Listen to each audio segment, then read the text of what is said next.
আসসালামু আলাইকুম। আমি ডক্টর মুজিবুর রহমান। এখন অনেকগুলো ভিডিও পাবলিশ হচ্ছে ডাইজেস্টিভ প্রবলেম নিয়ে। অনেকে প্রশ্ন করেছেন যে বেকিং সোডা কি অ্যান্টাসিড না অন্য কোনো কিছু। অ্যান্টাসিড কে ইউজ করে, কে প্রেসক্রাইব করে? সে ডাক্তাররা প্রেসক্রাইব করে। কোথায় তৈরি করে? ল্যাবরেটরিতে তৈরি করে। এইটা হচ্ছে মেডিসিন। আমি যে বেকিং সোডা আপনাদেরকে রিকমেন্ড করি সেইটা ল্যাবরেটরিতে হয় না, সেইটা ন্যাচারালি মানে দুইটা ইয়ে থেকে তৈরি করা হয়। একটাকে বলা হয় ট্রোনা, আরেকটাকে বলা হয় নাকোলাইট। এগুলা নেচারে রয়ে গেছে এবং এর সাথে কার্বন ডাইঅক্সাইড, পানি মানে ন্যাচারাল জিনিস অ্যাড করে এই ন্যাচারাল প্রোডাক্ট তৈরি করা হয়। এইটা হচ্ছে ন্যাচারাল প্রোডাক্ট, এটা ল্যাবরেটরিতে তৈরি করে না।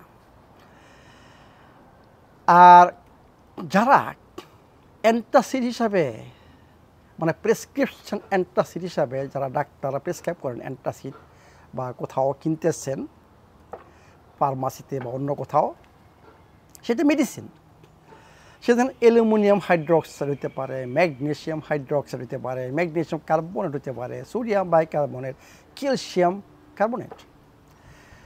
আপনারা যদি এইসব ইউজ করেন আপনাদের আরও প্রবলেম বেশি হবে। অ্যাকচুয়ালি মানে এনি অ্যান্টাসিড যদি আপনি অ্যান্টাসিড হিসাবে মানে অ্যাসিড নিউট্রালাইজিং সোজা কথা যদি ইউজ করেন, আপনার স্টোমাকের যে হেলদি অ্যাসিডিক এনভায়রনমেন্ট আমি বলছি সেটা পিএইচ 4 থাকবে, অ্যাসিডিক এনভায়রনমেন্ট সেটা নষ্ট হয়ে যাবে। নষ্ট হওয়া মানেই আপনার বিভিন্ন প্রবলেম সৃষ্টি হবে। কনস্টিপেশন থেকে আরম্ভ করে আপনার হার্টবার্ন আরও বাড়বে, হেলিকপ্টার পাইলরে গজাইতে পারে এবং আপনার স্টোমাক ক্রাম্পিং, বুঝছেন, ক্র্যাম্পিং হইতে পারে। বিভিন্ন ধরনের প্রবলেম আরও ফেস করবেন। আপনারা যদি আমার ভিডিওগুলো দেখেন, আমি অনেকগুলো ভিডিও করেছি যাতে আপনারা বুঝতে পারেন যে ডাইজেস্টিভ প্রসেসটা কী। এইটা আমাদের হেলদি ডাইজেস্টিভ ট্র্যাক্টের একটা ফাংশান।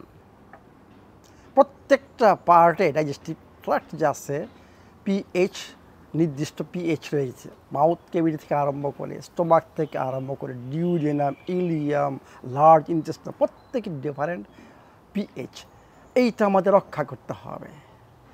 তাহলে আমি যে আপনাদেরকে সকালবেলা বলি যে বেকিং সোডা লেবুর সাথে বা বেকিং সোডা আপনার ভিনেগারের সাথে, সেইটা কি?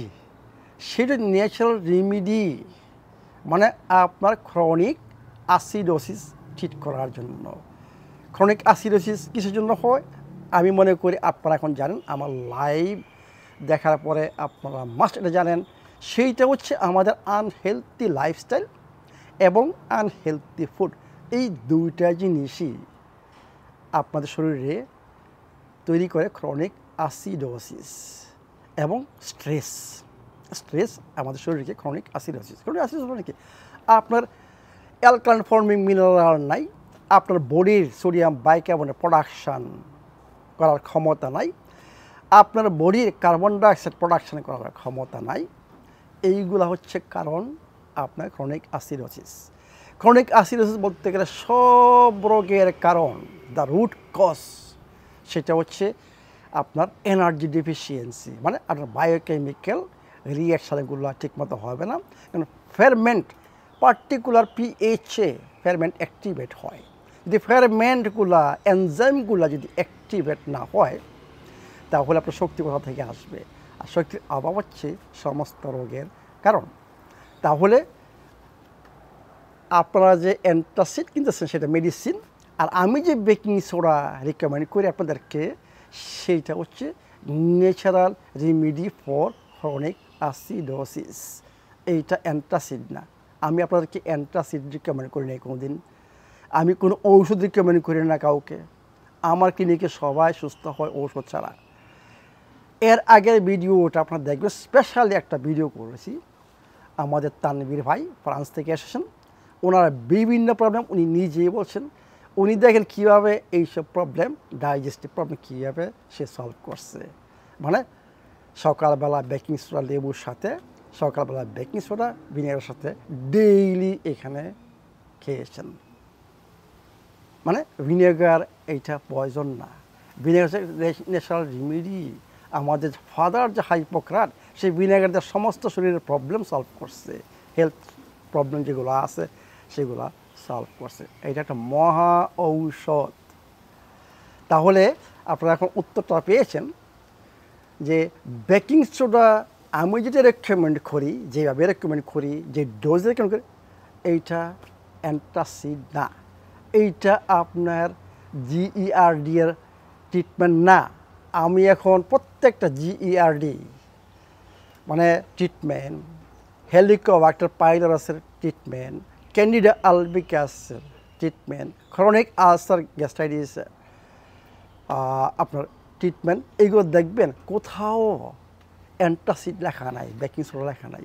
কারণ আমি অ্যান্টাসিড ইউজ করি, কারণ অ্যান্টাসিড আপনার প্রবলেম সৃষ্টি করবেন। আপনার অ্যাবজর্পশন মানে স্মল ইন্টেস্টাইন যে নিউট্রিয়েন্টস অ্যাবজর্পশন হবে, স্পেশালি আয়রন, বুঝছেন, এইটা আপনার ঠিকমতো হবে না। আরও অনেক প্রবলেম সৃষ্টি করবে যদি অ্যান্টাসিড আপনার খেয়ে থাকেন। এবং যদি ক্যালসিয়াম কার্বনেট নেন, আপনার বডিতে প্রচুর, ব্লাডে প্রচুর পরিমাণ ক্যালসিয়াম থাকবে, আপনার ব্লাড ভেসেল ক্যালসিফাই করবে, আপনার প্রবলেম সৃষ্টি করবে। ক্যালসিয়ামের জায়গা কিন্তু ব্লাডে না, ক্যালসিয়ামের জায়গা হচ্ছে কোথায়? আপনার বনে এবং দাঁতে।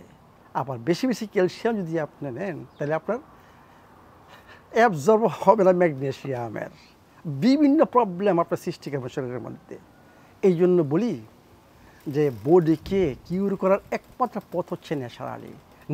ন্যাচারাল মধ্যে সব কিছু রয়ে গেছে, জাস্ট খোঁজেন। তাহলে উত্তরটা পেয়েছেন যে বেকিং সোডা এবং অ্যান্টাসিড এক না।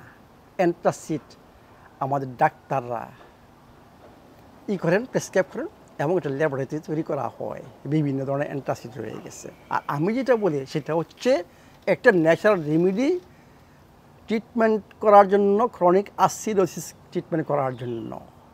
এইটা হচ্ছে ন্যাচারাল রেমেডি। ভালো থাকুন, সুস্থ থাকুন।